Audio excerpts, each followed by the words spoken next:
Hey everyone, Daniel again with GrowYourMusicStudio.com. I'm doing a live video each day this month. Today I want to preview a little bit of the content that are in this video. So the first one, I want to continue to reveal the way that I have used an inexpensive assistant to grow revenue.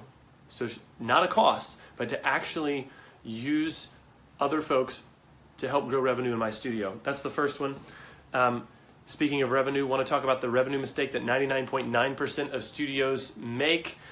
I talked to a lot of studio owners throughout the year and in past years, and most people do not take into account this technique. And speaking of techniques, the one technique, a really creative idea that I discovered about 10 years ago that not 1 in 1,000 studio owners uses to grow revenue, grow business, grow student numbers in their studio. Okay. So today is the second video in a series of videos that I'm doing that talk about 9 drivers of business growth. I think when people think about growing a studio, they think about marketing. They think, oh, if I can just get enough students in the door, that's going to solve all my problems. If I can just, grow the revenue, that's going to solve the problems. Unfortunately, for most studios, it ends with that thought, and unfortunately for most studios, that is only one of 9 ways to actually grow revenue. And on top of that, if you have a framework for understanding how to grow your business, you will grow your business, obviously incredibly important, and you have to move beyond the simple techniques of, the simple equation that most people have in their heads, which is more students, more revenue equals happy forever or equals great studio. There are so many more creative ways to do what we're trying to do in this industry, and I'm going to spend the last part of this week and most of next week going through the 9 drivers. So today, my goal, take a common business framework and actually do the hard work of applying it to piano and violin and voice and music schools and everything in our industry. So to take these drivers and actually do the hard work of creatively thinking about how we use them in our industry. Yesterday we talked marketing and strategy. Today we're talking capital and assets. And the second one is our business model. Now, when you think of capital and assets, you might be thinking, does that have any place in our industry? Like when I think of capital, when I think of assets, I think of like a big company like GE or Apple or Amazon. And what I want to say is that while that thinking might be good for a company of that size, like a Fortune 100 company or Fortune 500 company, while it might be good for a business of that size, if we take the concepts and the framework from a company of that size and apply it to what we're doing, it actually gives us an incredible amount of power, an incredible amount of leverage. The analogy I'll make is that I mentioned this earlier in a video this week, when I started taking techniques that worked in really cutthroat industries and brought them to my area and started using those techniques in the piano studio and music school, honestly, no exaggeration here, I just dominated my local market in terms of advertising. And I wasn't even really doing anything that creative. This information's all out there. It's just that I took techniques that worked for other industries and applied it to what we're doing here in our industry. So anyway, moving on with the idea of capital and assets. This is the simple picture I'd like to put in your mind. We live in the age of apps and the App Store, and whether you're an Android user or an Apple iPhone user, you know that 10 years ago, these phones got released and the App Store came online, and it really changed our society, and you have all these people that, they're looking to create the next great app. And so an app like Uber, which has no assets, takes some intellectual property and spins it into a multi-billion-dollar valuation. And the simple point that I want to make is that if we were going to sell our studio business, would we actually have assets that were valuable and saleable past maybe the equipment that we're using? Or to say it a slightly different way, something like Uber, like an app like Uber or Lyft or Airbnb or something like that, their value was in their processes. Their value is in the connection they're creating. Their value is in something that's intangible. Okay, so I want to latch onto that concept there and apply that to our piano studio and to say this. The greatest asset that we can have in our studio, again, outside of the musical equipment, is the processes and the intellectual capital that we have. okay? On my blog, I've mentioned that over 10 years ago now, I co-wrote a summer camp curriculum. And over the years, my partner and I, we spun that up into a very, very large business where we were eventually seeing 200 kids a summer. And I'm going to actually talk about that a little bit more in the future. I mentioned that in the blog. People have said, hey, are you ever going to sell that? Are you ever going to sell that curriculum? And although that's not the point of this video, I'm not in any way talking about that. This is what I am getting at. That actually is going to become a product that we sell next year. And something that the lawyer for the business told us was that the real value for a curriculum like that, or Kitty Keys, or Kinder Music, and that sort of thing, is the documented processes that the business has written down, and it's that intellectual property that they give to a teacher that makes it so valuable. It's coming up with those processes. Well, when I took that from that business and applied it to my studio, I began to see that my studio was built around my personality. It was built around my preferences, and even though I'm a very organized person, and if someone else came in, they wouldn't actually be able to run it. Like if I brought an assistant in to the studio, they wouldn't be able to run the studio because it's all built around my inbox. It's all built around me, and everything is inefficient in that way. And so what I'm getting at is, it is an actual asset for you to think about every system in your studio: enrollment, scheduling, doing makeups if you do them, how you collect information, how you collect billing, how you do registration, how you do renewals. All of these things are systems that work inside your business. And if you were to document those and get creative and think about what it would take if you were to, get hit by a bus and you're in the hospital with broken bones for a couple months, not to be too morbid, but if that were to happen to you, would someone be able to pick up those processes and run it just as well as you do? Now, here's how that's a revenue driver, because you could hear that and think, I don't know if that necessarily applies to me or if I even want to do that. It's a revenue driver in a couple ways. If you can become 10 to 50% more efficient, if you have music teachers working for you or desire to someday, if you have an assistant or an office manager or you desire to someday, if you can make the people in the business, including yourself, 10% to 50% more efficient, that's going to show up in your bottom line down the road. Because here's what I did. When I basically took all the admin off of my plate for the studio and handed it over to Alicia, this freed me up to create new programs, to delve deeper into my marketing, to actually create better marketing, to create more marketing, to expand my marketing. This is an actual revenue driver. And so I'm taking, again, this big high-level concept and bringing it down to a level that actually makes sense for a studio of 10 or a studio of 1,000. I have worked with music school owners, several hundred students in their music school, no documented processes. It was all, every time they had a new person come in, they had to go through the whole hiring spiel. They had to teach all the processes, and they did it verbally. And that ended up causing friction down the road because they told this teacher something different than that teacher, and now there's bad blood, and it blows up into a fight that the studio owner didn't necessarily need to have. So when I think about assets, I definitely think about documented processes. The other one, and I'll just mention this briefly, the other one I think about is just your human capital, your intellectual capital. What is it that you do that is so unique? And if you don't do something, what concepts do you have living inside your brain that you talk about on a weekly basis that if you actually thought about it, you could turn it into something that could be written down on paper? And now here you have this thing, and that can be a source for great marketing on your website, on your social channels.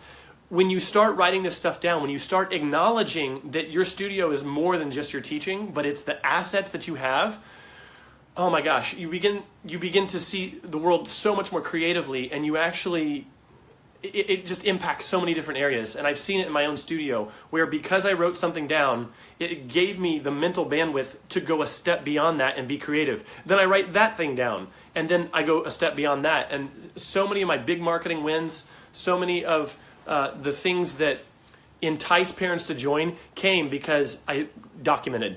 So don't underestimate your assets. That is my advice. Okay, so want to move forward here. And and go on to the next way it might help you make money. It frees you up to invest in more training for yourself. It frees you up time-wise. If you do actually grow revenue, it actually frees you up to get training yourself. You can actually pay for it, train your staff, get coaching for yourself, get coaching for your staff, invest in technology in your studio. So many different ways that I knew I wouldn't possibly be able to remember them all. I've got them written down here. Final thought on this point. Your responsibility as a business owner is not to yourself, not to your family, not to your staff. Your responsibility first as CEO and owner of your business is to get the highest and best yield you can from everything you have for your business. Your business is your baby. In the way that when you're flying on an airplane, they tell you to put your oxygen mask on first before you try to help people around you. They realize there's an important concept. You can't help other people if you're dead. And in the same way, your business is more important to you than your revenue, your money, your family. Serve the business, everything else gets taken care of. And so to that end, get the highest and best use you have out of your assets, whether that's intellectual, your processes, that sort of thing. Okay, so that was the first one, your assets and capital. Second one is your business model.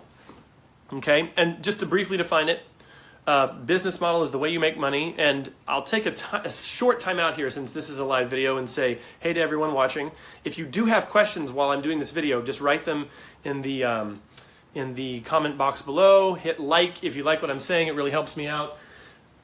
Hold on. Second thing, business model.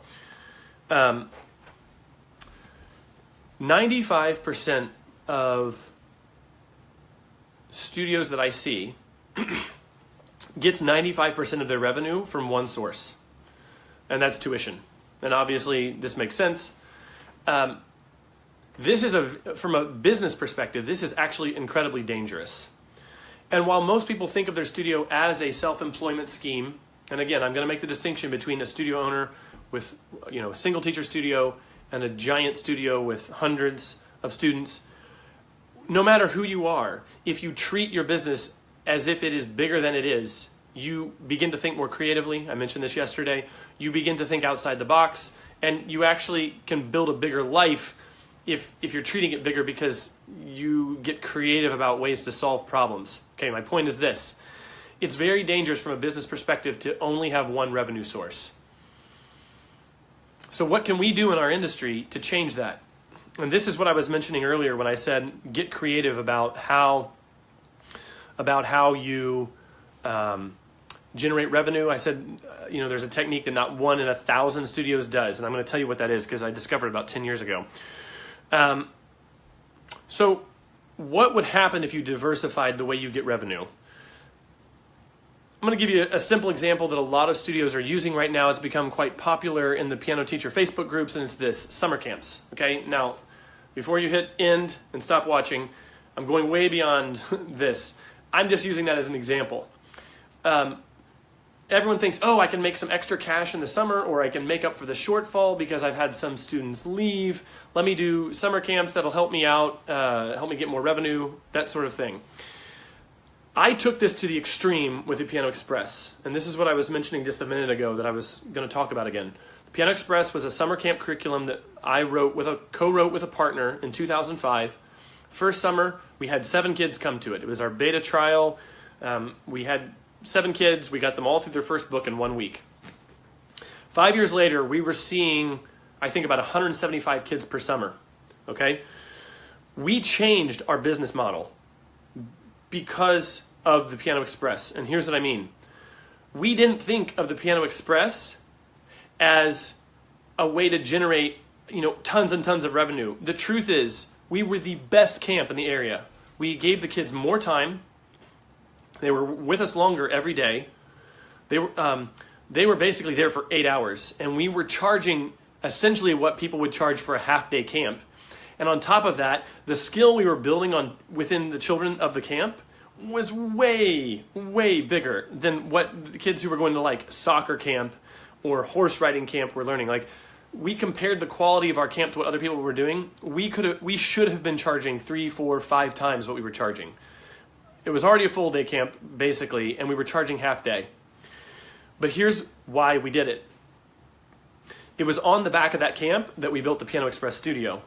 And what I mean by that is every single kid that came in during the summer, we essentially covered our costs to run the camp for the summer. There was a tiny bit of profit left over, but we essentially didn't have to advertise for the rest of the year.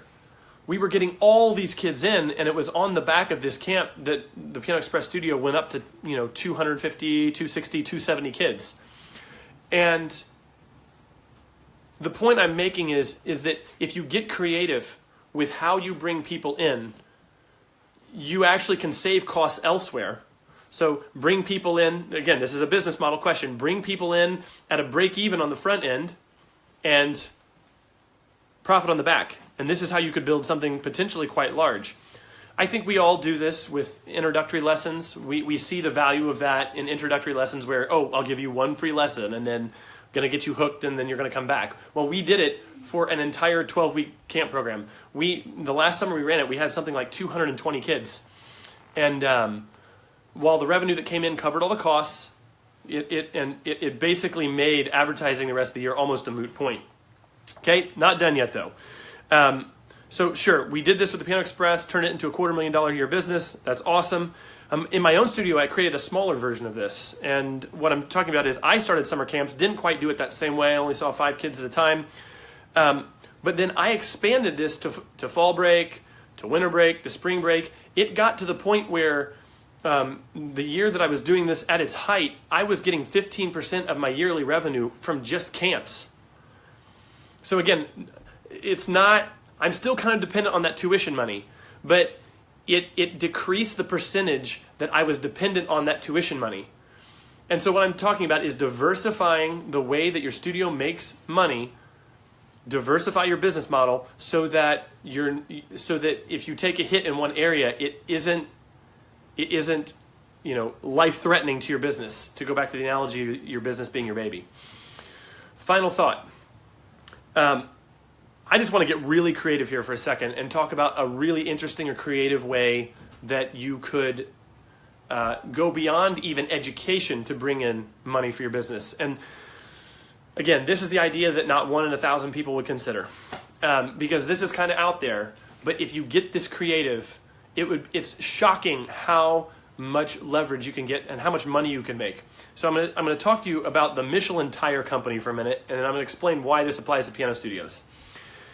About 100 years ago, the Michelin tire company created this guide to restaurants. They did this in France because Michelin had this idea that if they could get people to leave the city and go out to the countryside and check out nice restaurants all around Paris, their thinking was they're going to wear out their tires faster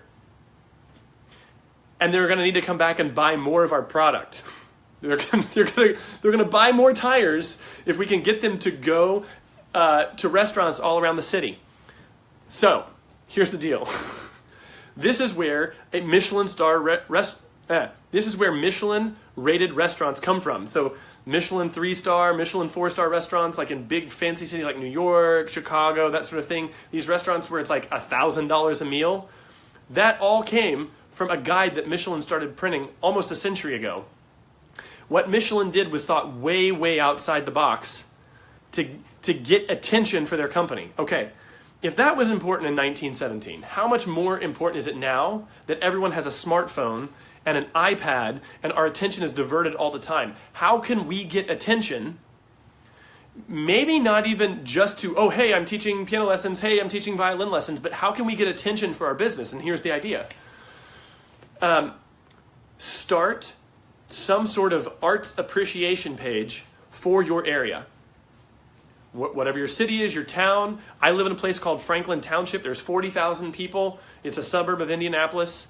I could create the Franklin Township Arts Appreciation page and go and find all the different art opportunities that kids have, dance studios, art classes, other music studios, and basically form a collective and bring attention to the opportunities that are available to people in our area. And as the progenitor of that idea, how much more leverage do I have since I own that media property, that Facebook page, that Instagram account, whatever it is, how much more attention am I going to get because of that, in the same way that Michelin tires got attention for their tires by promoting restaurants out in the country. Do you see what I'm getting at here? You think way, way outside the box. And think about that. Parents coming to that page, they see, all kinds of different art opportunities. And yeah, while it might divert their child to dance or that sort of thing, you as the owner of that, if you can build a list of people that want to get emails from you talking about art opportunities, whether they're free or paid in the community, or they join your page or your Instagram page, and you give them ideas of what is possible for kids in your area, you'll have so many opportunities for content. You'll have so much attention on that page. It will become the go-to place in your community for all things art. And if someone does want piano, where are they going to come to? They're going to come to you. And again, it's such a creative idea, and it's so outside the box that most people don't think about it, but that's what I'm talking about. If you go outside what is considered the norm in our industry, if you go outside what are the traditional business models and you start looking at other industries, you start looking at ideas that can bring attention to you, not necessarily students. Maybe you put a couple of steps between you getting students and the idea, but if you flip your business model, there are some incredibly powerful things you can do to leverage people's attention. And from there, and I'm going to stop with this because there's a lot of ideas that you can build on top of that. You could form a collective with other teachers where you all go on a retail location together, collect up front, and you basically get retail space at a break even or maybe at a slight profit because you were the one that organized a number of teachers around you to form a collective. So many creative ideas to save on costs, to bring more attention to you, to get more students, to get more revenue. Anyway, that's going to conclude today's video. Today we talked about capital and assets. We also talked about the business model. Tomorrow we're going to talk about leveraging relationships in creative ways and distribution. As I mentioned, I'm doing a live video every weekday. So I said tomorrow, it won't be tomorrow, it'll actually be Monday. Forgot what day it was for just a moment. But every weekday this month, going to be doing a live video. Going to continue to go through these 9 drivers of business growth, helping to spark your creativity. One final thought before I go. This information is out there. Different ideas are out there. The true value is in acting on it. And so let me just implore you, don't just let this be your intellectual entertainment. Do something about this. Watch your studio grow. And if you want help with that, just email me. Happy to help. Leave a comment below. Tell me what you liked. Like this video. Share it on forums. Share it with friends. Share it with your local MTNA chapter. Would really help me out. Love your comments. Introduce yourself if you haven't said hi before. And I will see you Monday. Have a good weekend. Talk to you soon. Bye.